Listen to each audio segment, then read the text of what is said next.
The British man came to the primitive tribe for the first time and was immediately noticed by the most beautiful woman there.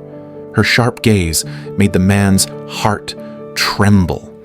At the tribe's midnight gathering, the woman danced a beautiful and ancient tribal dance, yet her eyes never left the British man for a second. The enchanting sight made his heart pound, and the nervous man kept swallowing hard. Her graceful dance completely mesmerized him, and their eyes stayed locked on each other until the dance ended. The next morning, the woman appeared at the British man's door. She introduced herself fluently in English, saying her name was Selima. The man politely told her his name was John. Because Selima's father was British, she could speak such fluent English. To help John quickly adapt to tribal life and assist in building the tribe's development, the chief arranged for Selima to live with him in the coming days so she could conveniently teach him the tribal language. The night rain kept pouring down on the wooden hut, and John stood outside, his face filled with melancholy. Because of his upbringing, John could not fully accept living together with Selima. The first word Selima taught him was "aunt." Hearing that, John showed typical British restraint and rejection. He didn't even look at Selima and impatiently told her to go to bed. The next morning, John's servant Famous brought him a man.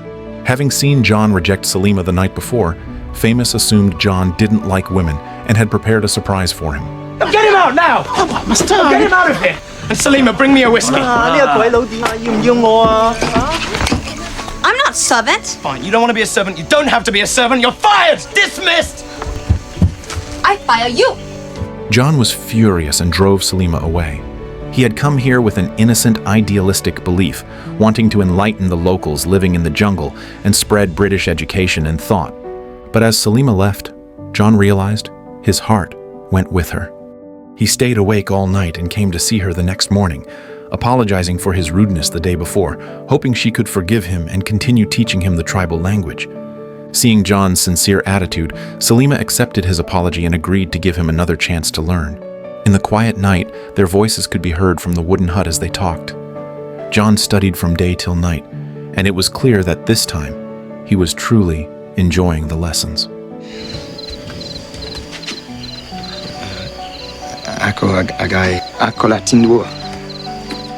The next morning, when Selima took John to play with the children, the chief's son, Balansai, came over with a group of men. Seeing how happy Selima was with John made him a little upset. Balansai challenged John to a contest in his best skill, diving and holding his breath underwater, wanting to see him fail. John's competitive nature made him accept, and the two of them jumped into the river right away, disappearing beneath the surface. The villagers gathered on the shore, curious to see who would win. After 5 minutes, Balansai couldn't hold on any longer and surfaced first. 5 minutes was already an excellent time, and he was confident he had won. But John didn't come up. As time passed little by little, it was clear that he had already gone beyond the limits of normal human endurance. The people on the shore were about to jump in to save him, but Selima stopped them. When the time reached 10 minutes, John finally emerged from the water, earning the villagers' admiration. Some Englishmen can breathe underwater through their ears. John had secretly used an oxygen tank to cheat, which for the primitive tribe was an unimaginable advantage. Selima couldn't help but laugh at his clever trick. After returning, John and Selima sat at the table to study together. Selima told him to write down the words on paper to help him remember them. But instead, John took Selima's hand and wrote the words he had just learned on her arm. Feeling the strange sensation on her skin, Selima instinctively met John's eyes. The two, who had already been attracted to each other, finally kissed. Selima's beauty and intelligence, her free and passionate spirit, her graceful body and sun-kissed skin made John fall deeply in love with her. And John's handsome face, gentlemanly manners, and lively mind also made Selima like him very much. That night, they boldly came together. As time passed, with Selima's help, John's progress in learning the tribal language became incredibly fast, and he was already able to use his advanced ideas to help villagers resolve disputes. John's position in the tribe was now much higher than when he had first arrived.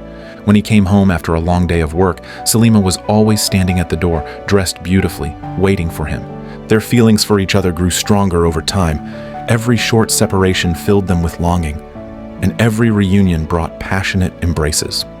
One morning, John received an urgent message and rushed to the riverbank, where a small boat carrying several dead bodies had drifted downstream.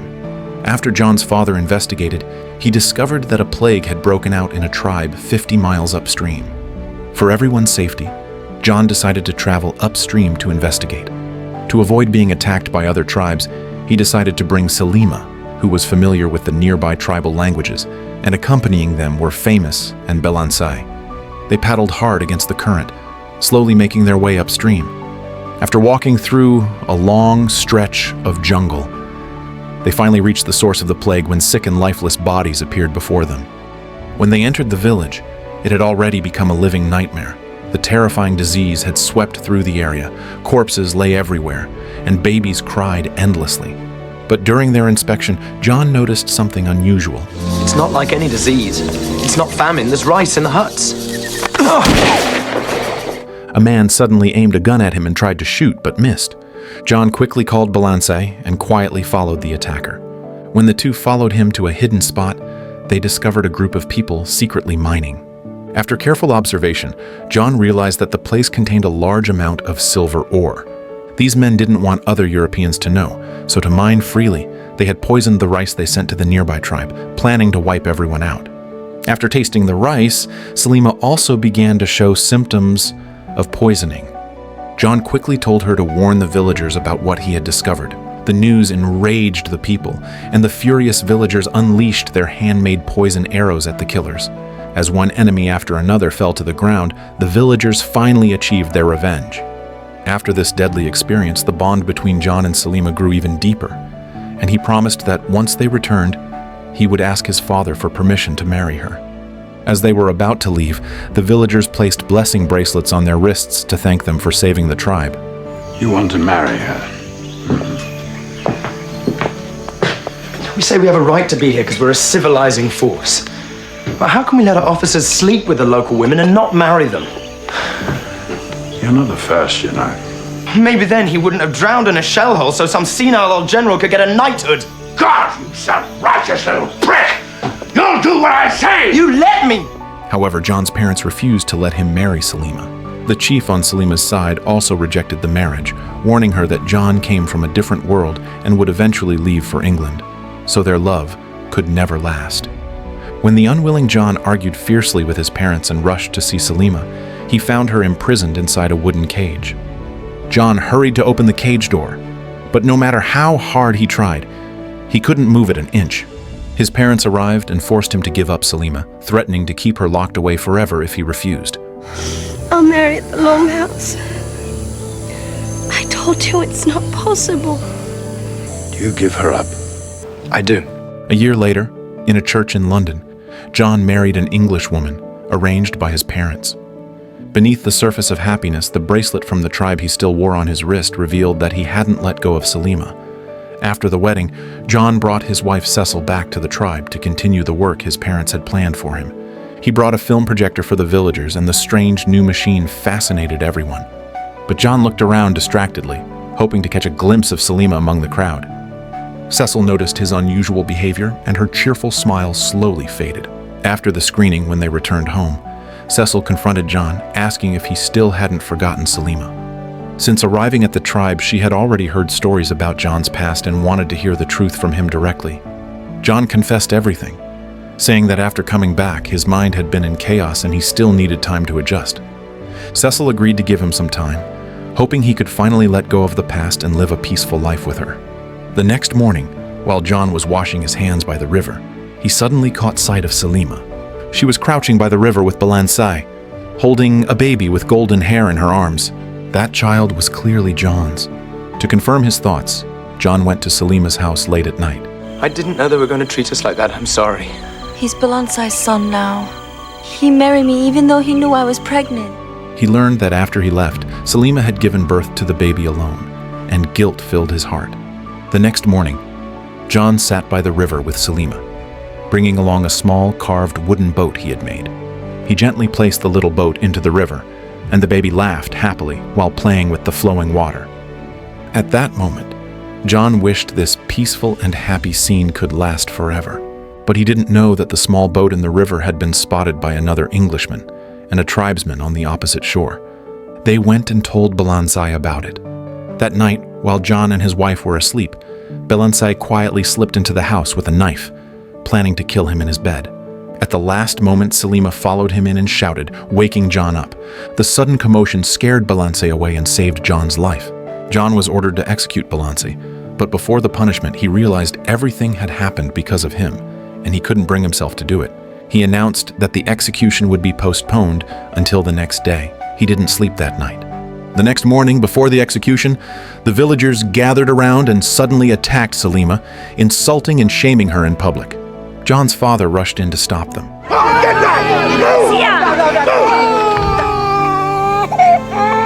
Ye upstanding, this court is now in session. Balansai Ringan, this court finds you guilty of attempted murder. Due to the lack of mitigating circumstances, I have no alternative but to sentence you to death. Tomorrow morning, you'll be taken from the jail and hung from your neck until you are dead. May God have mercy on your soul. That night, Selima secretly entered the guard room, planning to steal the cell keys and free Belansai. But when she reached the key rack, she found that the prison key was missing. Helpless, she ran through the pouring rain to the cell, wanting to see Belansai one last time, only to find John already there. It turned out that he had taken the key. John opened the cell door and set Belansai free, telling him to leave the village and start a new life elsewhere. Steamer leaves tomorrow at dawn. I'll leave at dusk. I'll be there by 3 a.m. at the latest. You won't come. And I'll tell them that I'd rather have you than a country, or a language, or a history. Afterward, the chief arranged for Selima to live with another Englishman named Neville to teach him the tribal language. Helplessly, Selima obeyed. Meanwhile, Cecil discovered that she was pregnant. When she told John and his parents, John's face was filled with melancholy, and his heart grew restless. That night, Neville humiliated Selima, and unable to bear it any longer, she knocked him unconscious and fled into the night. Tonight I've been watching you, trying to make myself believe you are happy, because I was so determined that this would finally do the trick, that this would make us be in love. But all the time you loved someone else. I want you to go. I won't say anything to Mother and Father till the morning. Cecil chose to let John and Selima be together because she knew she could never keep John's heart. After leaving home, John didn't stop for a moment and began searching everywhere for Selima. When he finally arrived at the dock where they were supposed to meet, he discovered that the ship had already left. Luckily, Famous was there waiting. He told John that Selima hadn't boarded because she couldn't find him and had instead gone into hiding in the mining area. Carrying Selima's photo, John traveled along the river, visiting tribe after tribe, trying to find her as quickly as possible. At the same time, Neville was also hunting for Selima, determined to capture and kill her. Fortunately, John found her first. The two finally reunited, but before they could even share a moment of peace, Neville appeared and interrupted them. He pointed his gun at John, forcing him to tie himself up, then slowly walked behind Selima.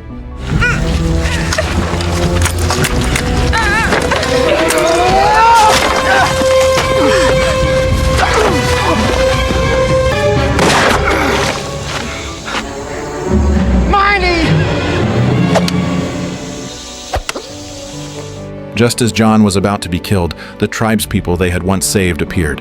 They shot Neville with their poison arrows, saving both Selima and John's lives. Afterward, John and Selima followed the villagers back to their tribe. They seem because they move on tomorrow. Make a new village a day's journey from here. They want us to come with them. If we go, you will have nothing.